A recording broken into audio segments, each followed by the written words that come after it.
Perkenalkan, nama saya Randy Colson dengan NIM 223030503205. Di sini saya akan menjelaskan atau mempresentasikan materi Caesar Zipper.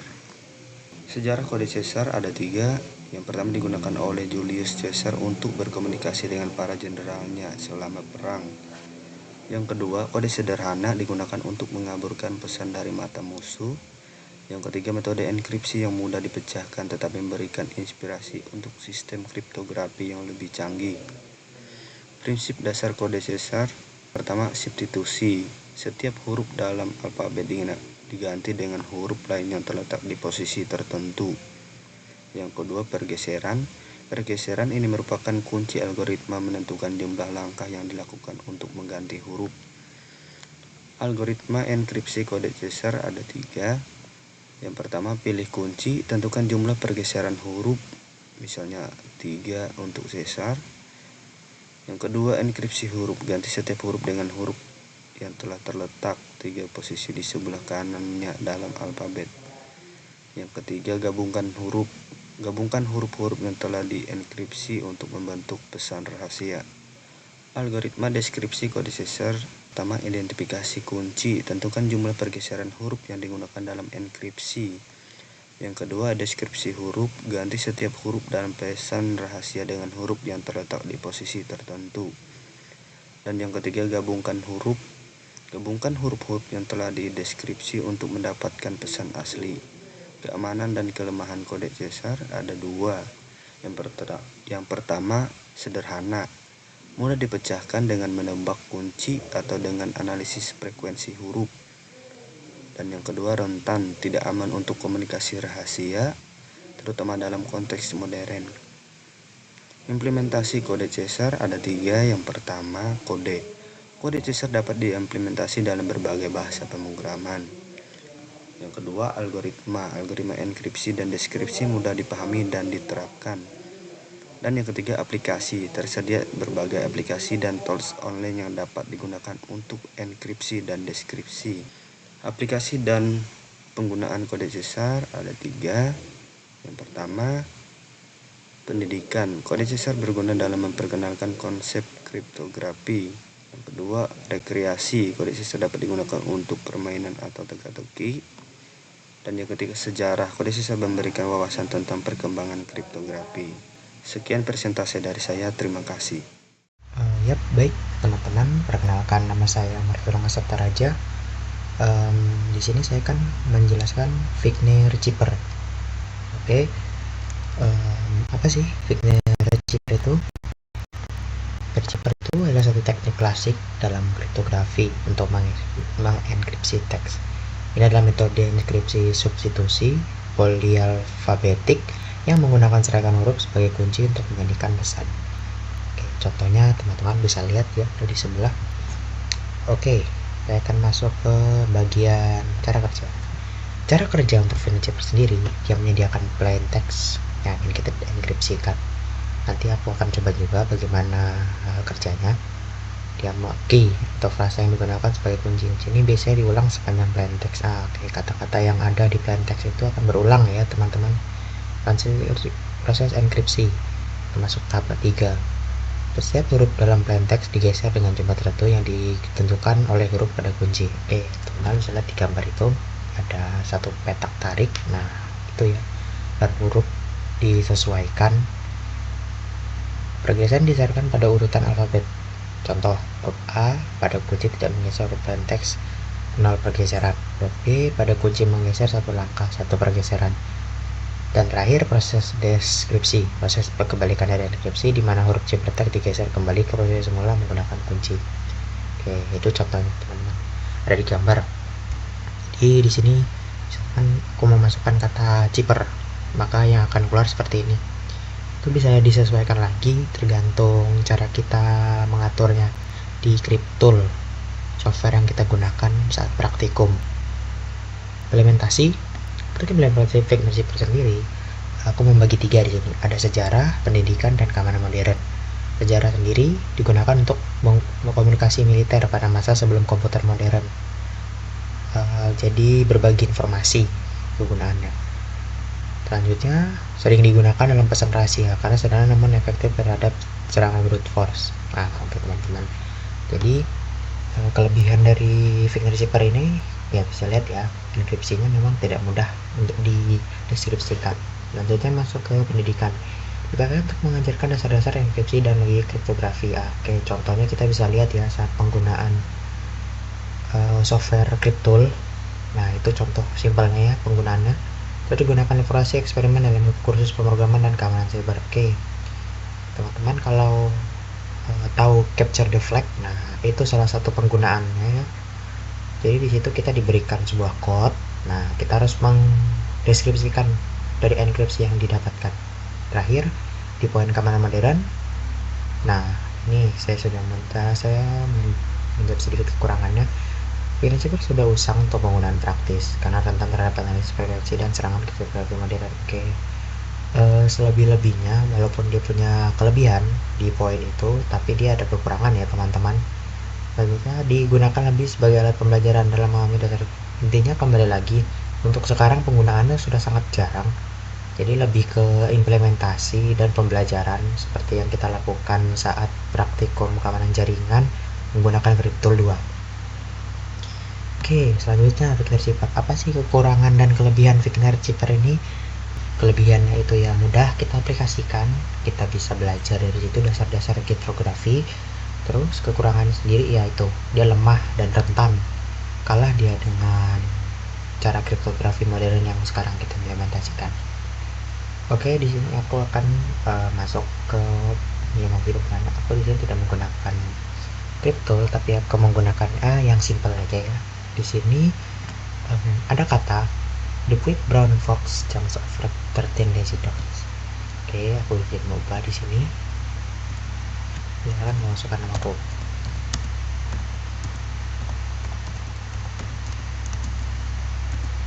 Oke, ya teman-teman.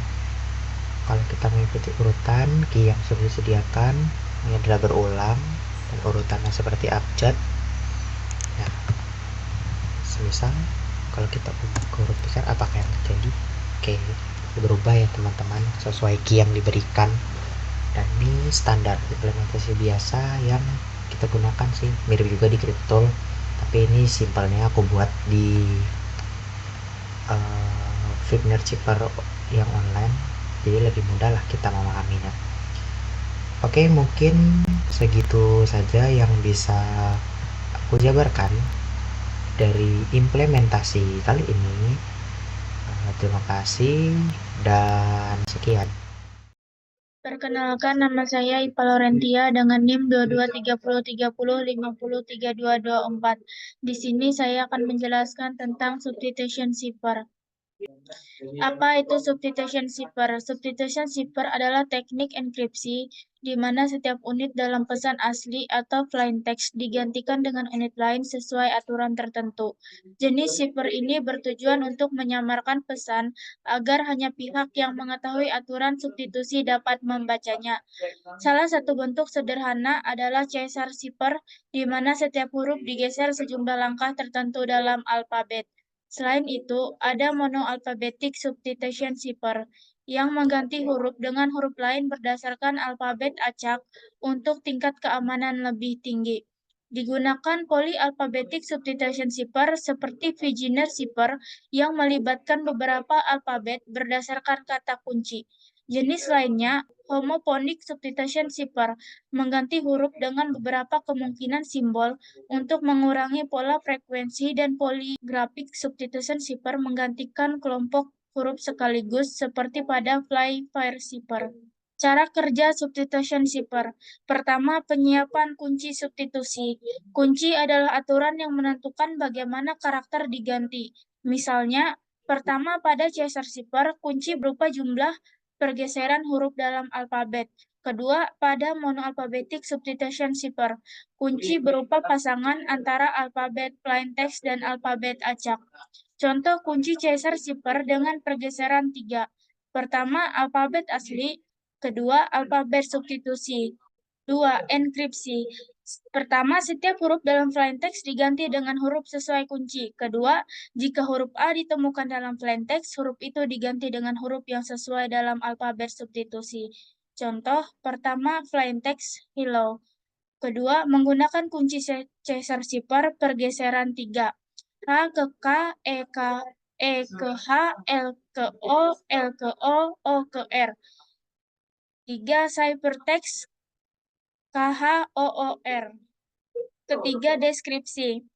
Pertama, proses ini adalah kebalikan dari enkripsi. Karakter dalam ciphertext diganti kembali dengan karakter asli sesuai dengan kunci yang sama. Kedua, pada Caesar-Shipper pergeseran 3, huruf pada ciphertext digeser mundur 3 langkah untuk mendapatkan plain text. Contoh deskripsi, pertama, ciphertext KHOOR, kedua, alfabet substitusi mundur, ketiga, plain text hello. Tipe substitution shipper. Pertama, monoalphabetic substitution shipper, menggunakan satu alfabet substitusi tetap. Kedua, polyalphabetic substitution, menggunakan beberapa alfabet seperti pada visioner shipper.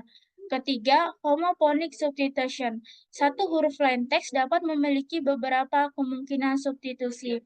Keempat, polygraphic substitution, mengganti kelompok huruf bukan satu huruf seperti pada Playfair shipper.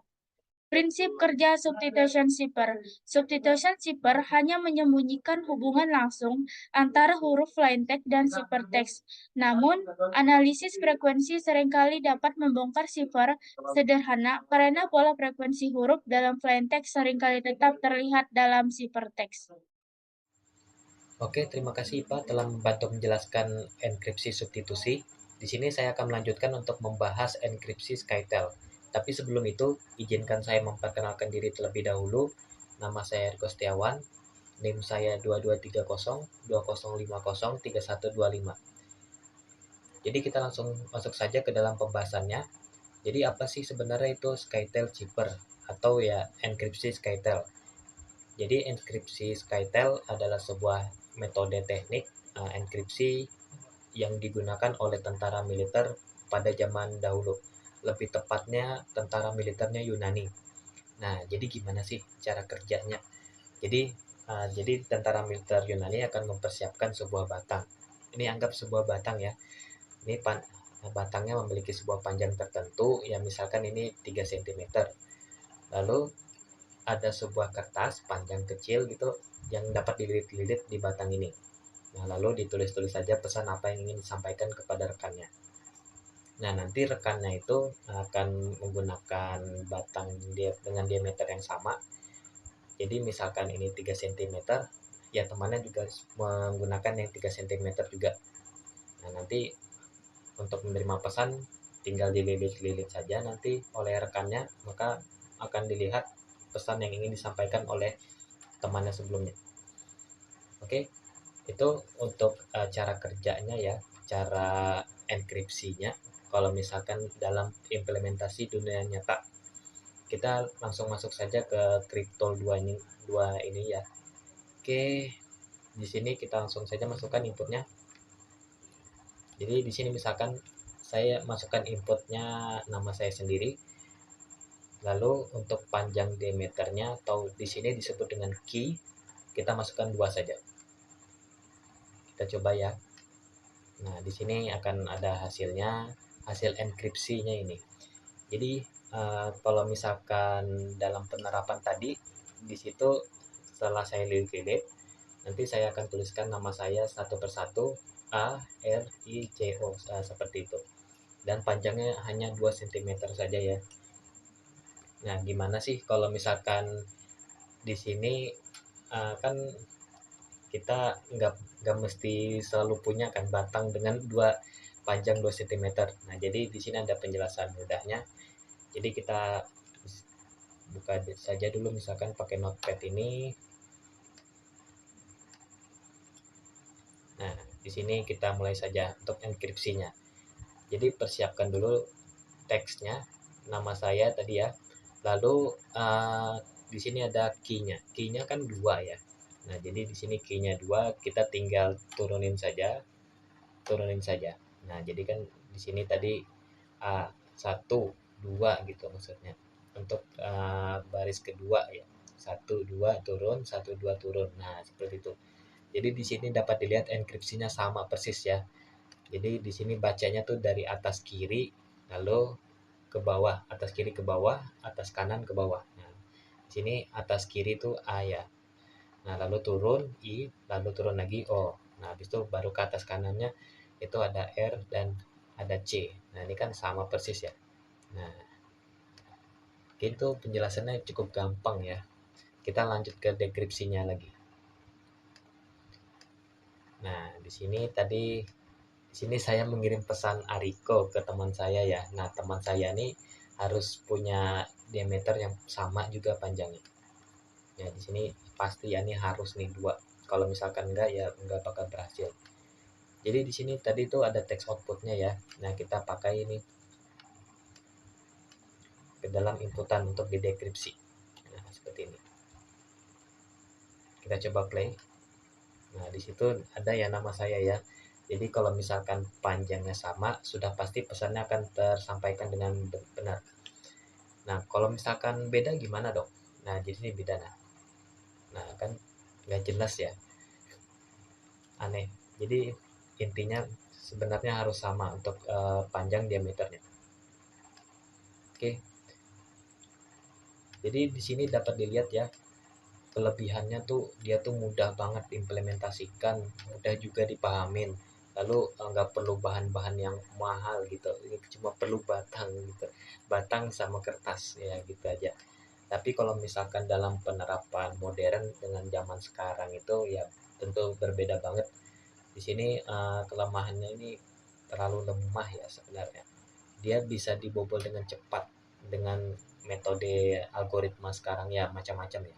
Misalkan pakai brute force nih. Jadi dia coba semua kombinasi, coba terus. Nah, nanti ya bakal ketemu juga akhirnya. Apalagi kalau misalkan panjang sentimeternya itu kecil, cuma dua aja nih. Di sini kan dua aja kan. Nah, dua di sini. Jadi dia bakal mudah ditembus. Jadi ya intinya ini mudah diimplementasikan, mudah digunakan, nggak perlu bahan yang mahal juga, mudah dipahamin, tapi ya kekurangannya ya ini cukup lemah untuk digunakan di zaman modern sekarang. Mungkin lebih baik memakai enkripsi yang lain aja deh. Oke, sekian dari saya, terima kasih. Selanjutnya akan dilanjutkan oleh rekan saya. Baik, di sini saya akan menjelaskan untuk algoritma AES yaitu Advanced Encryption Standard, di mana bisa dilihat di sini. Ini hasil dari yang saya play tadi. Untuk plain text-nya ini ada sekitar 16 karakter, yaitu Lars Alexanderson, di mana untuk satu karakter ASCII itu bernilai 8 bit, sehingga ada 16 karakter, 16 kali 8, maka nilainya adalah 128 bit.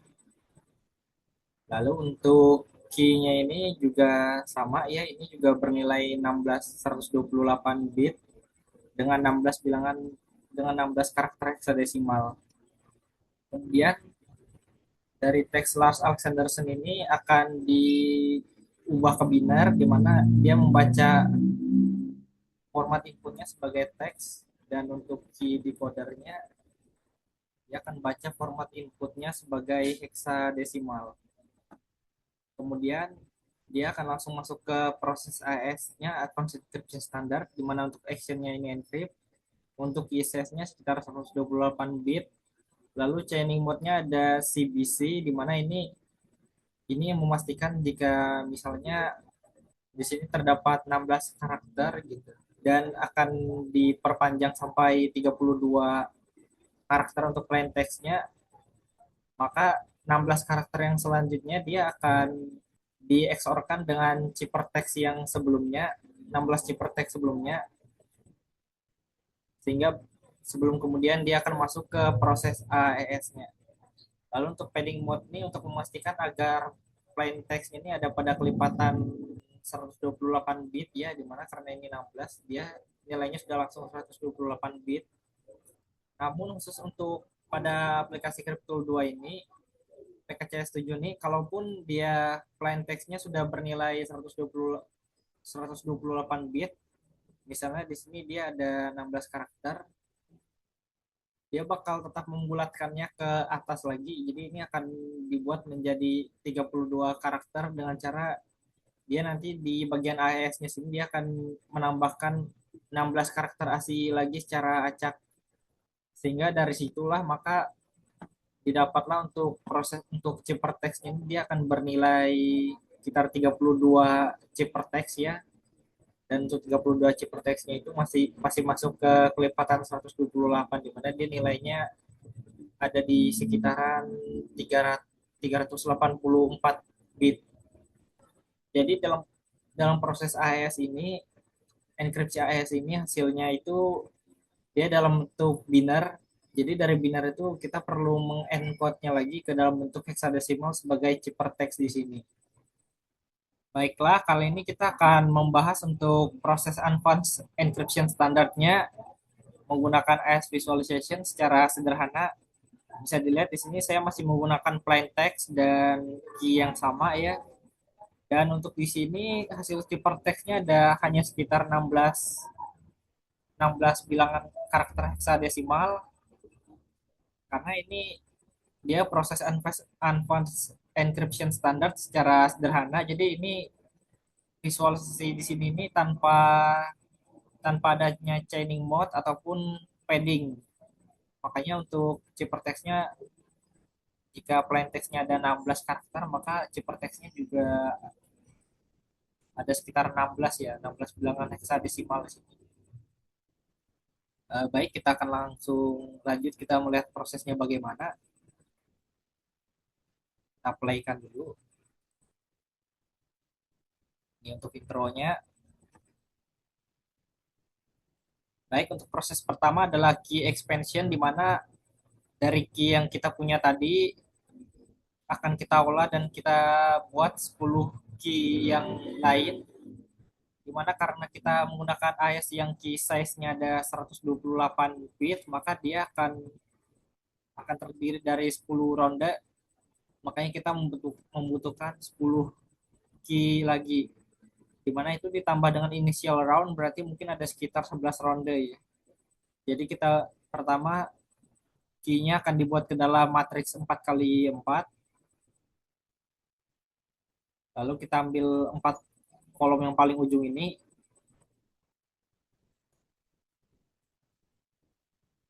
Lalu 04 ini akan digeser ke paling bawah ya. Bisa lihat sini di paling bawah. Ini prosesnya namanya route words. Lalu ada ini subwords yaitu dia proses di mana nilai dari hasil dari ini akan kita substitusikan dengan tabel S box di sini. Kita lihat di sini 6, lalu ada 0 di situ. Begitulah seterusnya untuk yang lain. Kita percepat saja. Oke.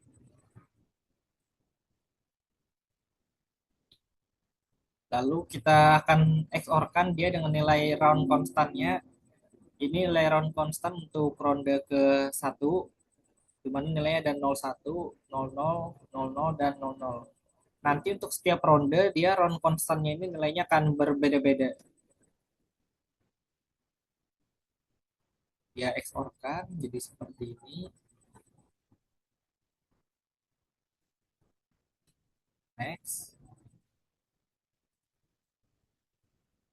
Lalu nanti akan kita ambil nilai dari ini. Taruh di sini. Kita akan XOR-kan dengan nilai yang ada di sini di kolom pertama ini. Kita XOR-kan. Sehingga dia akan jadi seperti itu. Nah, ini untuk yang bagian bagian kolom pertama untuk di sini. Untuk kolom keduanya nanti tinggal dia hanya perlu melakukan substitusi saja, tidak perlu proses seperti yang sebelumnya tadi. Jadi tinggal kita XOR-kan saja. Jadi lihat sini kita ambil.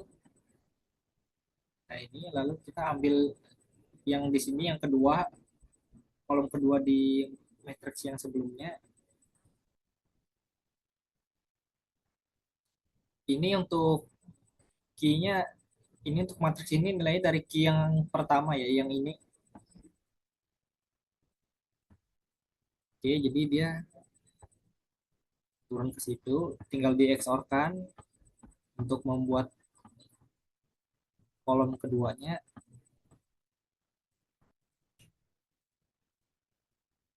Lalu nilai yang dari kolom kedua yang dari sini diambil, dia akan di XOR kan dengan yang ketiga yang di sini. Ya, kita XOR kan.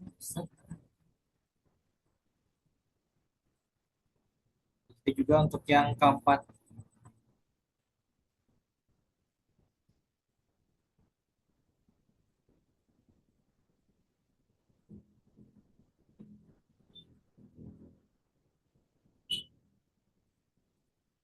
Baik, ini jadi sudah kunci baru untuk, jadi ini ibarat kata ini kunci untuk initial round, maka yang ini adalah kunci untuk round yang pertama. Nanti selanjutnya akan dilakukan proses yang sama ya, seperti sebelumnya. Untuk round kedua sama prosesnya, diambil dari sini lagi. Intinya begitu seterusnya sampai kita nanti mendapatkan 10 10 round key yang baru. Baik, setelah perpanjangan kunci, sekarang kita akan lanjut ke proses untuk enkripsinya, di mana kita akan mulai dari add round key untuk initial round. Jadi ini masih di initial round ya, di mana key-nya masih seperti key untuk initial round, yaitu key yang ini.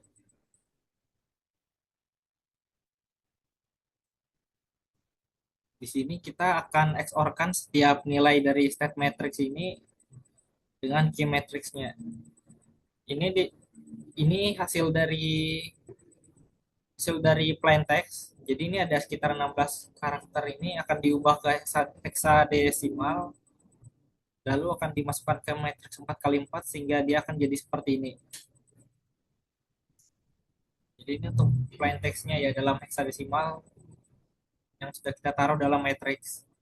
Kita tinggal XOR-kan setiap nilainya ini.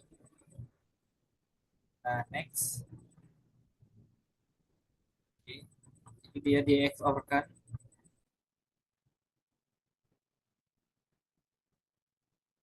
Baik, untuk initial round-nya selesai. Selanjutnya dia akan masuk ke round pertama, yaitu kita akan mulai dari proses subbytes. Jadi ini result matrix yang tadi ya. Kita akan substitusikan dengan nilai dari tabel SBox. Ya, kita substitusikan saja.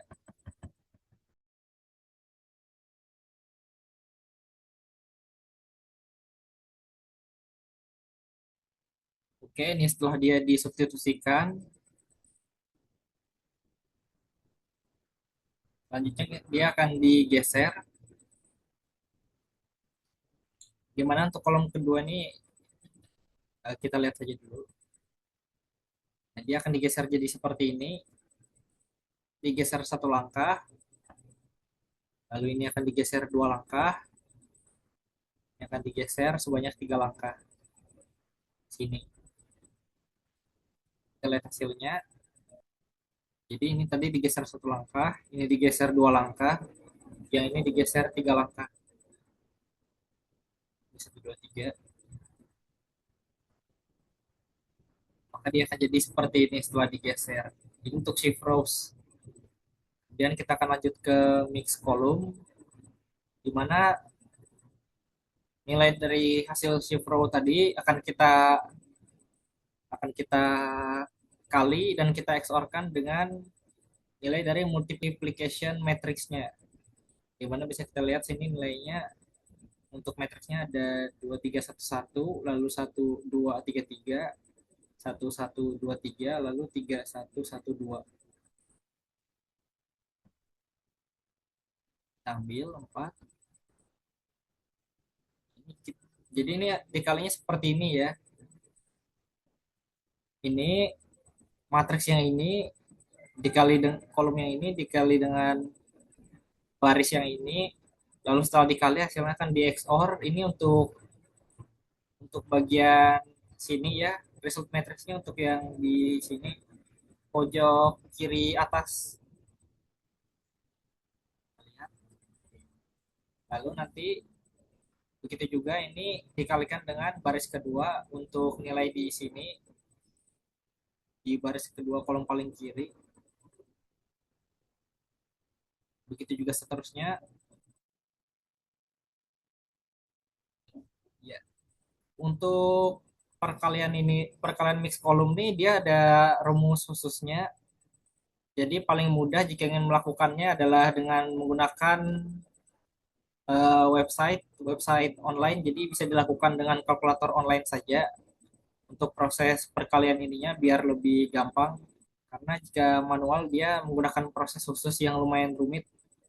Jadi paling sederhana bisa digunakan yaitu kalkulator online ya untuk heksadesimal. Jadi ini nanti angka di matriks ini diubah ke heksadesimal. Jadi dia nanti mungkin nilainya 01, 0 untuk 1, untuk 2 jadi 02, untuk 3 jadi 03. Cuman untuk 3 ini karena dia lumayan sulit, jadi mungkin nilainya akan jadi mungkin yang 3 ini dia akan dibagi jadi 2 saja. Jadi dia akan dibagi jadi 02 dengan 01. Jadi misalnya ini kan nanti misalnya di sini dia 3, berarti dia akan dikalikan dengan matriks yang 81 ini. Jadi nanti ini dia akan dibagi jadi 2, yaitu ini jadi 2 dalam kurung 2 dikali 81, lalu dieksorkan dengan 1 dikali 81. Jadi dia kurang lebih hasilnya akan sama. Jadi untuk bilangan 3 ini biar lebih mudah bisa disederhanakan jadi seperti itu. Diubah jadi dalam bentuk 2 dan 1 lalu dieksorkan. Lalu begitulah dia berlanjut untuk mix kolom ini. Hasil dari perkalian mix kolomnya nanti akan seperti ini ya. Lalu selanjutnya bisa dilihat di sini dari mix kolom dia ke add round key lagi. Jadi dia akan dieksorkan, tapi kali ini dia akan dieksorkan ke round key yang seperti yang sebelumnya kita temukan, yaitu dia akan dieksorkan dengan round key yang berbeda, yaitu round key untuk round pertama. Jadi jika sebelumnya tadi kita mengeksorkannya dengan initial round key, maka untuk yang kali ini add key yang ini dia akan dieksorkan dengan round key dari round pertama. Jadi beginilah prosesnya. Jadi begini hasilnya untuk ronde pertama. Nanti untuk ronde selanjutnya juga prosesnya akan kembali lagi ke awal, yaitu ke subbytes, lalu berurutan shift rows, mix column, lalu kita add round key lagi dengan round key kedua. Lalu kemudian begitulah proses untuk seterusnya untuk enkripsi ini. Tapi khusus nanti untuk di ronde ke-10 ini kita tidak perlu melakukan mix column. Jadi dia cukup tinggal kita add round key saja untuk proses terakhirnya. Sehingga nanti nilai itu yang akan menjadi nilai untuk ciphertextnya. Kurang lebih itu saja untuk enkripsi. Jadi kira-kira cukup sederhana, kira-kira begitu saja penjelasannya. Baiklah, ini untuk di ronde ke-10-nya. Jadi bisa lihat di sini kalau kita pencet next, ini dia proses shift rows-nya ya untuk di ronde ke-10. Kalau kita pencet next, maka dia akan langsung add key saja untuk ronde ke-10. Jadi tidak ada mix column. Jadi ini tinggal kita eksorkan saja.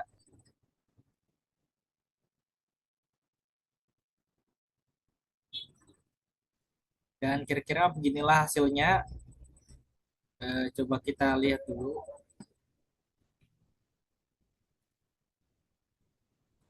Nah, bisa dilihat ini adalah hasil dari ciphertextnya untuk enkripsi AES ini bisa dilihat di sini. Ini sama ya, 4F, A, dan C, CB. Beginilah kira-kira untuk proses visualisasi dari enkripsi AES atau Advanced Encryption Standard. Untuk dekripsinya sendiri, kurang lebih prosesnya sama seperti ini. Jadi dia akan sama seperti ini, hanya saja untuk urutannya yang berbeda. Dimana untuk awalan dia add round key-nya itu, jadi nilai yang ini akan dieksorkan dengan round key yang ke-10. Jadi dia prosesnya mundur ya, dari 10, terus nanti ke 9, ke 8, terus sampai kemudian ke initial round key-nya. Untuk proses sub bytes-nya dia akan tetap sama ya. Jadi urutannya kita add round key dulu, kita XOR-kan hasil ciphertext-nya ini kita XOR-kan dengan round key yang ke-10. Lalu dia akan lanjut ke sub bytes. Lalu dari sub bytes ini masih sama seperti sebelumnya. Lalu kita akan lanjut ke shift rows. Di mana untuk proses shift row-nya ini, jika tadi kalian ingat untuk proses shift row itu dari baris kedua matriksnya sampai baris keempat itu dia akan digeser satu, lalu digeser dua dan tiga, kemudian tiga langkah di baris keempatnya.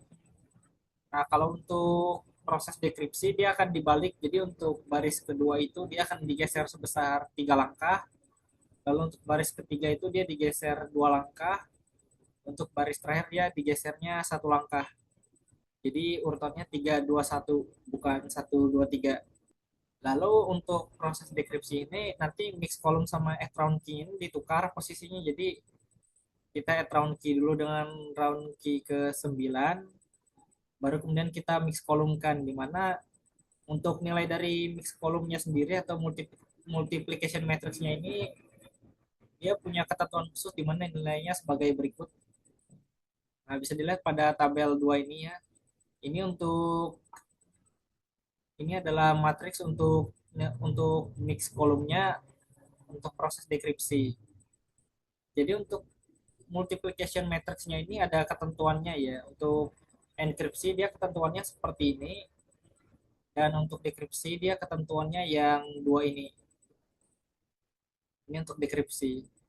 Begitulah kemudian prosesnya nanti berulang di mana dia akan terus bergerak mundur dari round ke-10 sampai ke initial round, sampai kemudian dari situ dia nanti akan menemukan kembali nilai aslinya. Jika kita melihat pada ini, kalau di sini untuk mendekripsikannya dia tinggal ini, kita kontrol C, kita geser ke sini, kita lihat input formatnya dia jadi hexadesimal. Nah, untuk proses di sini dia decrypt. Untuk string encodernya kita atur ke teks. Mari kita coba play. Kembali seperti semula, hasilnya adalah Lars Alexanderson. Untuk AS visualization tadi itu tadi secara sederhana ya, jadi dia memang tidak menggunakan chaining mode dan padding, makanya dia untuk hasil ininya masih 16 karakter hexadesimal. Tapi jika misalnya dia secara nyatanya dia nanti akan bernilai 32 karakter hexadesimal untuk hasil enkripsinya. Untuk proses dekripsi ini, seperti yang kita tahu dia prosesnya akan bergerak mundur, di mana untuk tahapan terakhirnya itu seperti sama seperti pada proses enkripsi, dia tidak di tahap terakhirnya dia tidak perlu melakukan mix column. Jadi langsung di XOR-kan saja dengan initial round key-nya untuk proses terakhir. Kira-kira begitu untuk penjelasan dari algoritma AES ini. Kurang lebihnya ya mohon maaf.